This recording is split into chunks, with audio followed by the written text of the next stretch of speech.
I'm here with the Yaber V3.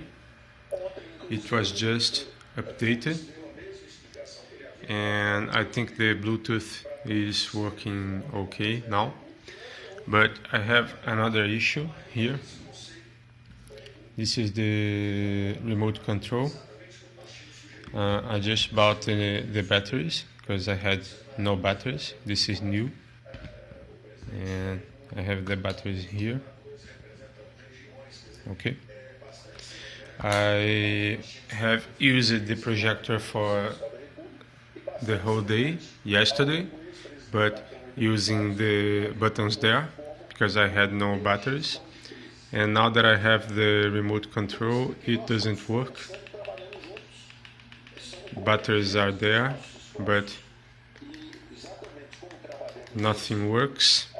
And I'm using the camera because I know the IER, the infrared emission, the camera can capture it, and remote is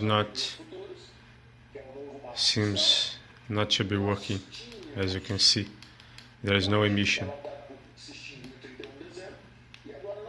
Okay, so I can't use it. As you can see, the batteries, as I told you, are new. I even tested the batteries on another remote control and they are okay, but this is not working.